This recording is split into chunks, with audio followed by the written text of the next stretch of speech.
YouTube universe, it's John Anthony Chihawk Soltero back with another video. This is more of a commentary on something I just read. I'm getting ready to draw a sketch cover on an X-Men 92 blank, and I'm drawing Tabitha Boom Boom Smith, Meltdown, whatever you want to call her, and Jubilee.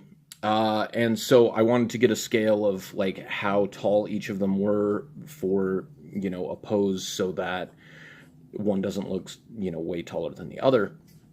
And I looked up their vital statistics as their fictional characters. And one thing that always pops up is the wiki fandom pages for like Marvel and DC and stuff like that. So I looked up Tabitha first. She is 5'5", weighs 125 pounds. I'm like, okay. I looked up Jubilee. She is 5'5", weighs 115 pounds. And I'm like, I thought she was 5'3" or 5 foot. Like, I always knew Jubilee was super short. And so then I started thinking, well, like, I've, looking at the old Jim Lee X-Men and the old Uncannies and stuff like that, and you look and you see Jubilee's even taller than Wolverine. So I'm like, all right, I know I haven't looked this up in a while. And so I looked up Wolverine, and it says he's 5'3", and he weighs 195 pounds without his adamantium skeleton. Now, somebody who's 5'3" and weighs 195 pounds, that's a lot of weight to carry on on a height that low.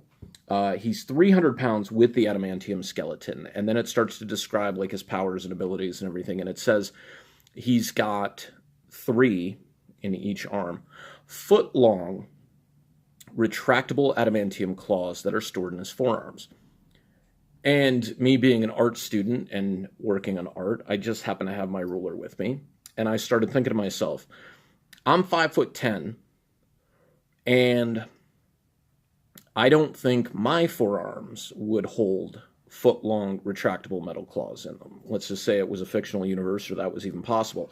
So it's going to be kind of hard to see because I have to do it inverted. So the numbers are going to be upside down. But here's the crook of my elbow, okay? And there's a little like 1/4 inch gap on that. So I'm flattening this out as best as possible. And I don't know if you can see that or not, but beyond the crook of my wrist, where my hand would bend, my wrist would bend, is the 11-inch mark. Meaning that somebody who's 5'10" and doesn't have a forearm that's a foot long, probably not possible for somebody who's 5'3" to have a forearm that's a foot long. And then a lot of times we see the claws that are like 2.5 feet or like a 1.5 feet. This is an 18-inch ruler in and of itself. His claws come out, right about here?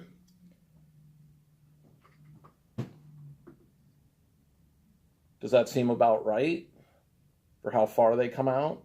Let's say they were a foot, so I'm going to go from 6 inches at about that length. That's how far out they would come from that part of his body. Even if they came out, like in the movies, from between his fingers, that's still a really, really good distance to come out that far. So this is just, science and fiction colliding, as it were, in one of my favorite forms of art and entertainment and media in the world, comic books. So 5'3" individual is not going to have the forearm space to do so. My arms, I believe, are a little bit shorter than somebody who is normally 5'10", but even so, you subtract 7 inches in height, you're probably still not going to have foot-long forearms, and even then, how would you bend your elbow? How would you bend your wrist comfortably without those things just constantly slashing up your internal organs or poking out at your wrist? Because remember, when he had the gloves and we thought it was just part of the costume or part of the experiment, they came out right there, which means he's got to push them about 1.5 inches beyond his wrist to get them to that point where they can extend out. Food for thought.